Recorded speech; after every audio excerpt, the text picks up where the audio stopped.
Hi and welcome to my channel. It's Rebecca, also known as 4Kids at 147. Happy 21st of December, everybody. We are so close now, so close. Oh, I think we have the second square where there is no 310. Whoop whoop. Okay. So let's not bother using that then. And where should we start? We do sort of have a little bit of a gradient going on here. So maybe there is something in there that's a little bit different though. So we'll see if we can do it gradient wise, but it may get mucked up. So I hope you are all doing well. Let's see how far. About there. Let's go for there. I hope you're all doing well. I hope you are all geared up for Christmas, even if your plans have changed. Maybe some of you are lucky enough to have finished work for Christmas. Let you know that I'm jealous. I still have a few more days in work, but then I do have a few days off over Christmas before working again over New Year. But it's one of those. Christmas will still come around, working or not. I am working with a new tip. So I am working with a everlasting tip. Not sure if that's even catching it. A new everlasting tip. And I will have an unboxing coming up on these, but it's the first time I've used one on this advent calendar. I finally got the video done of unboxing them, and it's my first time working with them. So I'm going to give them a good run for their money and see how it pans out. But questions. Okay, somebody has asked, what's your favourite Christmas present you've ever had? Ooh, I don't know. I have enjoyed many a Christmas present.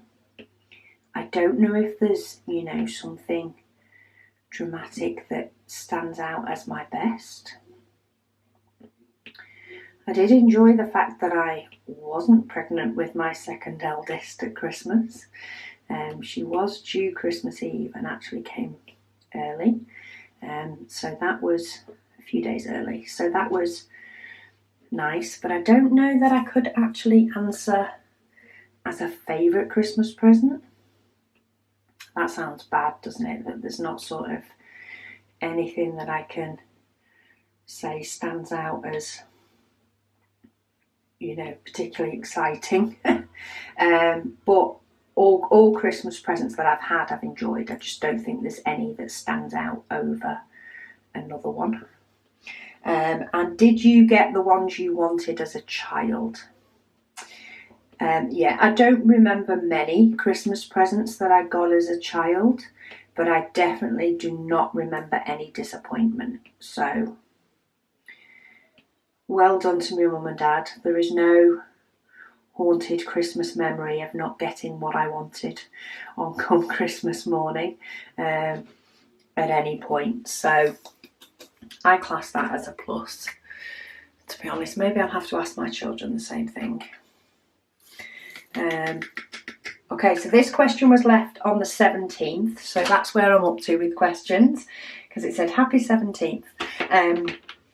Have you seen or tried the Gems Flow logbook? I haven't. I have used an app for logging diamond paintings, but it got a little bit out of control because of the amount that I get sent. And I seem to have stopped using and inputting stuff into that just because it's constantly changing.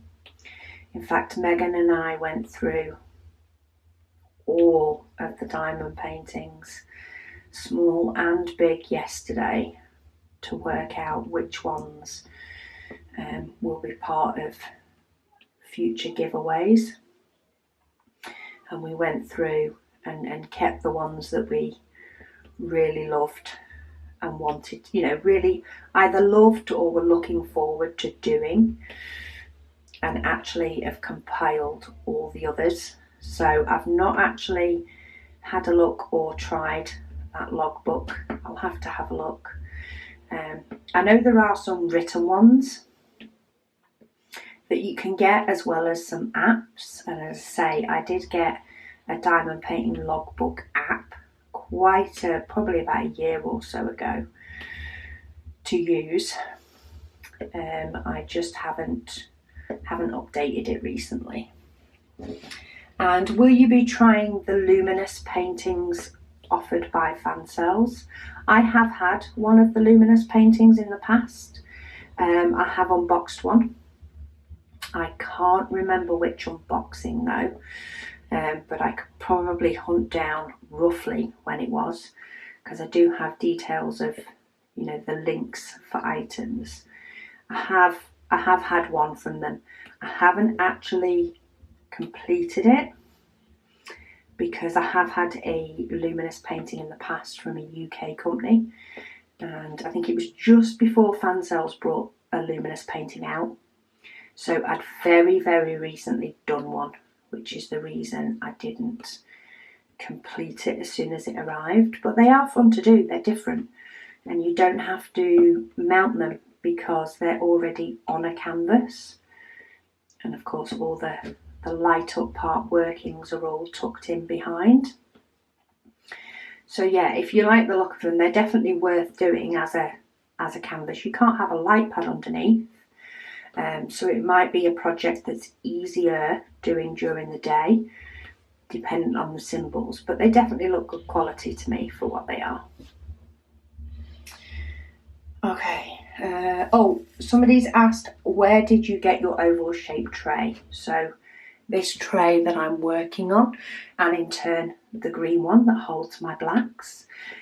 These are both from Wilson 3D Designs on Etsy. There is a link in the description box below, and I'm loving working on them, working with them, on them, or with them, putting diamonds in them. They're working really well for me. They have nice high sides, which is nice to work with, and appreciated. When I'm shaking diamonds about, they're not as likely to go flying, though I think I have lost the odd one or two.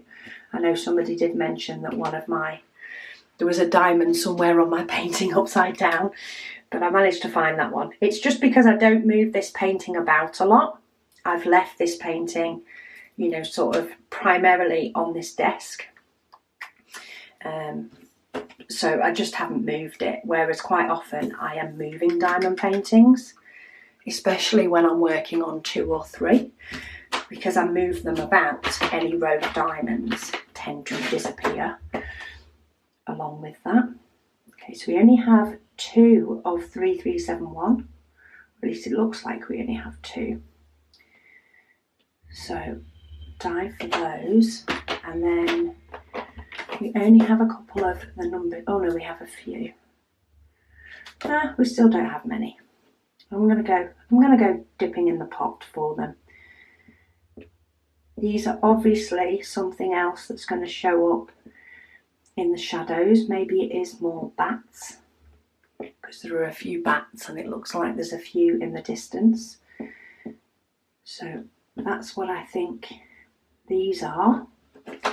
And then I do have a few number 8s as well, which is also a darker colour. So that must be also the bats. Oh, I have another one. Okay, I think that's all the ones now. We're going back onto our gradient. But yeah, Wilson's 3D Designs, if you want some of these trays, I absolutely love them. I love the fact that it's got a stopper in them. This is nice deep sides, and I've really got used to holding this one because I use their other one with the holders at the side, and that's what I use on a day-to-day basis, and I find it great. But I am really enjoy working with these stackable ones, especially on this painting that has a lot of a certain colour. It's nice that I can actually have my black in one, that I'm not tipping out and re-pouring each time, and I don't have to do that. So really works well if you can get a couple of stackable trays and have, you know, one or two colours that are constant throughout a painting, and have them ready to go without messing about, and then just tip out your other diamonds, because that's probably what most of the time takes when diamond painting, is tipping in and out of your storage tubs or containers.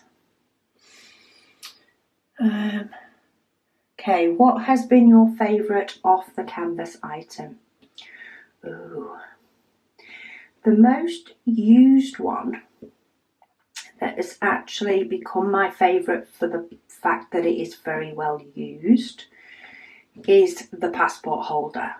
So I currently have 2 passport holders, but the blue one that I did that holds my cover sheets, so my release paper sheets, that I've got somewhere to put them and tuck them away whenever I've finished a section on a diamond painting, and then they're ready for reusing on the next one. That is probably my favourite item, and that is due to the fact that it is used often, used on a daily basis. The other passport holder I use for my stickers, so my round and my square stickers, that's also used a lot. I do enjoy the notebooks, though I do find it hard to determine which ones are plain paper notebooks and which ones are lined. I have a couple that are lined, and they are the ones that I tend to have kept once I've completed. I have got a few that are plain paper that I still need to do,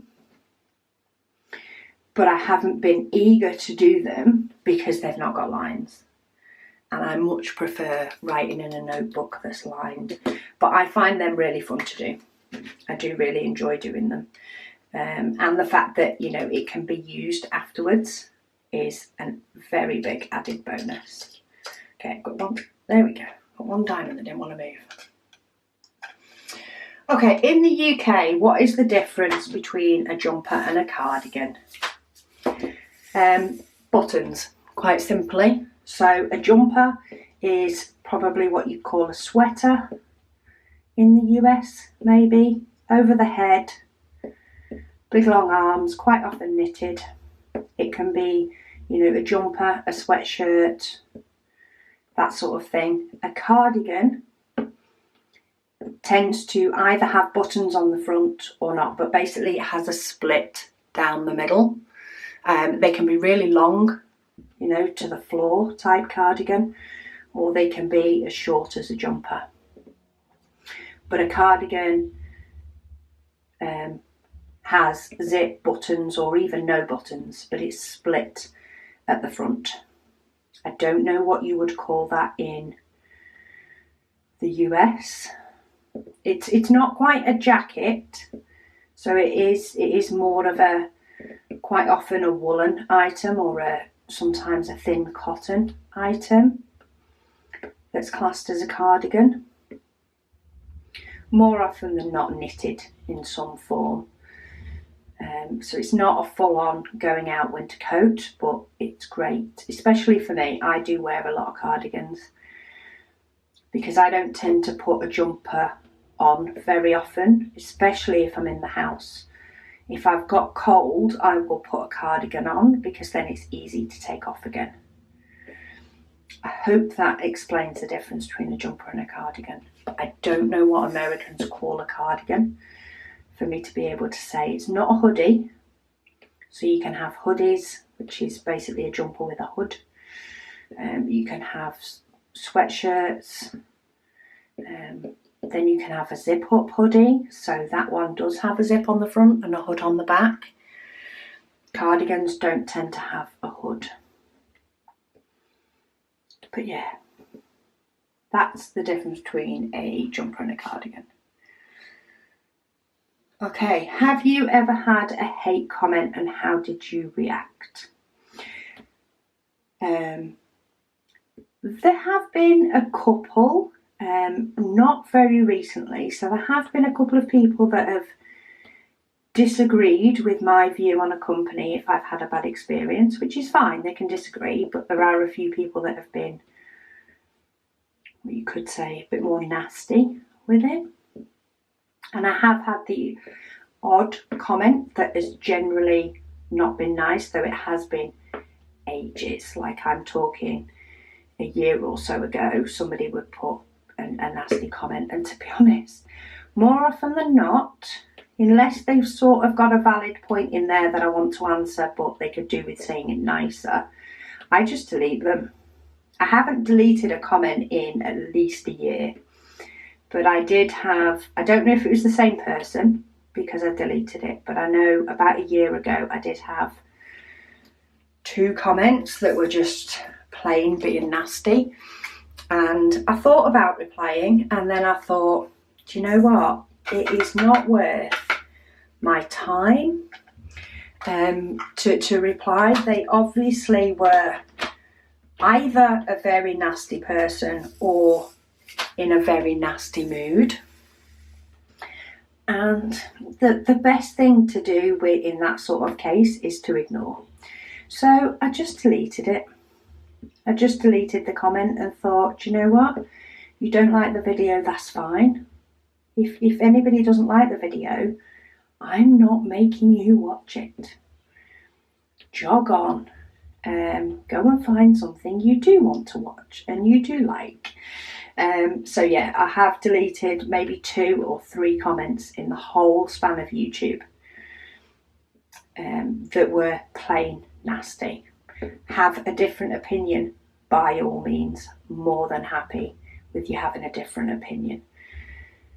But you don't need to be vile with it. And these people weren't even having a difference of opinion. They were just posting a nasty comment, and I was just like, yeah, ain't got time for you. So yeah, it's very rare, I must admit. It is a very nice craft. I do find that people that do crafts in general, across many of the crafts that I'm doing, I do the vast majority, and I'm talking 99% or higher of people that do these crafts are lovely, and they wouldn't dream of saying anything nasty, and they are really nice with it. I think there is just an extremely small set of people that I can only imagine they are just not nice people to begin with. That, or they just want to get a rise out of somebody, and maybe they're having a bad time in their lives and it gives them some sort of, I don't know, excitement maybe to try and be mean to people. And those people, sorry, but I don't have time for that. But most crafters are really nice, really nice, and that's what we're here for. We're here for the niceness. Oh, and what wax do you use is the question they added on with that. I just tend to use the wax that came with the kits. I always just use the pink wax. Pretty much always have done. Don't find a huge issue with it.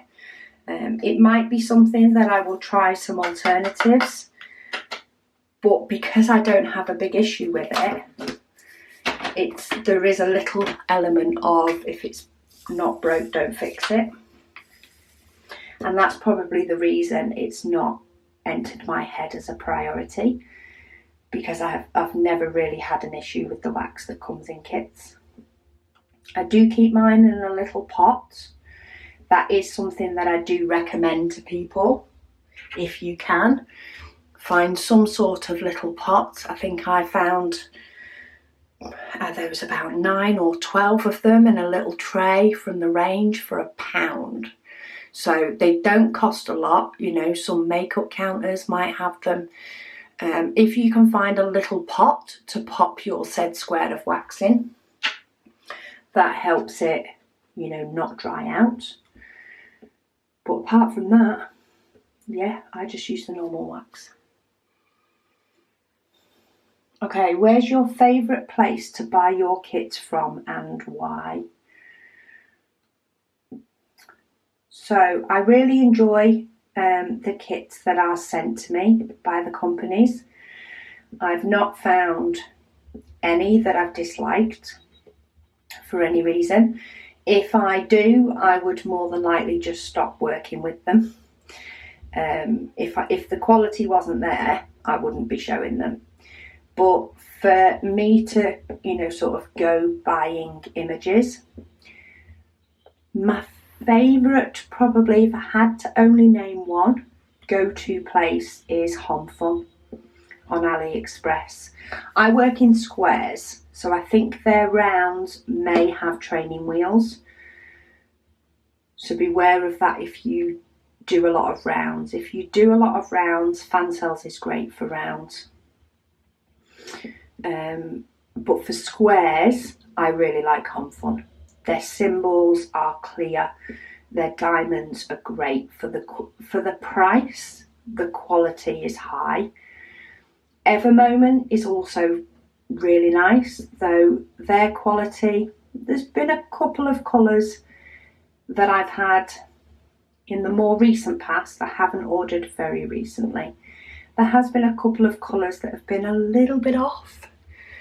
Mainly the darker colours, not been as good a quality as they have been in the past. So I'd probably recommend HomFun if you like square and you want to choose, you know, an image. I haven't done any customs or anything from them, so I don't know what their skin tone and stuff is like, but that's probably my favourite. I have recently received another painting from Diamond Art Club that I am quite excited to start. So for rounds, as far as I know, for rounds, I won't have the same problem I had with squares. And their quality on that front is amazing. You just pay the price for the quality on that one. Okay, so 2 long questions, this one says. Let's see if we can get through both of them or not. So they've seen where I've used pipe lagging for larger paintings. How long can you keep them rolled and stored with and without the diamonds on them before you get ruined? Okay, so in regards to storing diamond paintings, I can't give you a specific time frame, but I can say that any diamond paintings that I have stored in the 2.5 years that I have been diamond painting, I've not had any problems with them. I've not had any problems with the glue. I've not had any problems with diamonds not sticking on completed ones.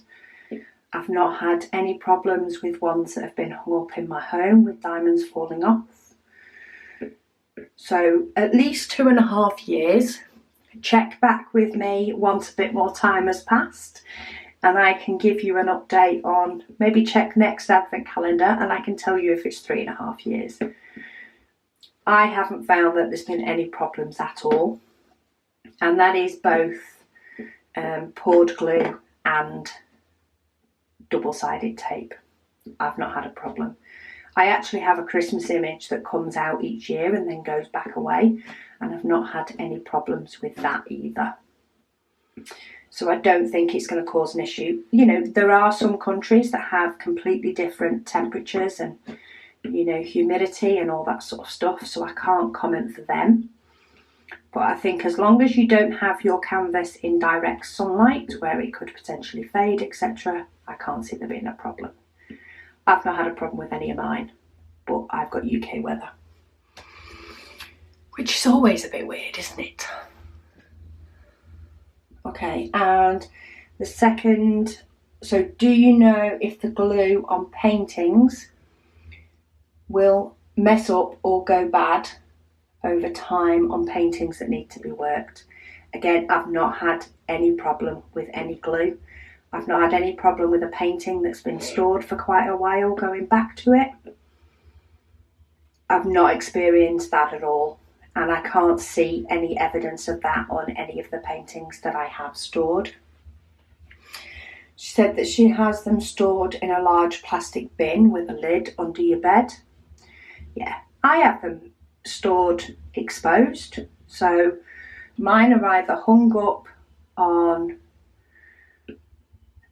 hanging from hangers on the wall in my craft room, or I have them rolled up in my craft room. I have some in completed ones in a folder under my couch in the conservatory, which doesn't have central heating. So while we have a heater in there, it's not turned on at night. So when you first come down in the morning, it can be quite cold, which I like. I like it being cool when I first wake up. And even with that fluctuation of temperature, there's been no problem with the diamond paintings that I've got showing any signs of trouble. So I think you'll be fine. Having said that, I don't necessarily think, and I think this is why I've had, a sort out and a clear out. You know, if you can afford it, own as many diamond paintings as you want to. But there is also an element, if you buy, 100 diamond paintings, are you ever going to get them done? And second, are you still going to like those images later if you've not done them already? So I have quite a few paintings that I definitely want to do, and I'm trying to make them, a bit more of a priority. They don't have somewhere to go in the house, but there are ones that I'm a little bit excited to do, and there are ones that it's like, that's nice, that's nice, that's pretty, but I don't necessarily have to do them. And I think, you've got to set yourself some sort of limit if you can. I mean, if you want to keep buying and you enjoy the buying, then do it. I say, you're in charge of your own bank balance. I am not. But I do think sometimes we do need to think, am I holding on to this just because I like to have a lot? Am I excited to do any of these that are in my stash? And if not, pass them on. Pass them on to people, that are excited and happy to do them. And that will allow you to purchase some that you are happy to do. And that's what I'm doing. I'm passing on. I will be passing on in giveaways. Next one will be when I hit 10,000 subscribers. I will be doing giveaways and sharing some of the love. And then I'm hoping to keep giveaways as a potentially regular thing for different occasions. And yeah, let you guys have something that you're a bit passionate to do, maybe. Anyway, I'm back to talking too much, and we are done. So any more questions I will leave for tomorrow, but we only have 3 more sections to do. I think I'm pretty clear on what it is, but we do go down the bottom to finish this off tomorrow. So I think while we didn't have any black in this, I think we're going to be facing a lot of black tomorrow. But that's fine, because we've got a couple of bit more exciting pieces up here for the day after. I did mention it in yesterday's video, but I am currently working on top of a diamond painting. This is one that will, with the kitting up and the unboxing and stuff of this, will be coming up very soon. But this is another sort of mini series.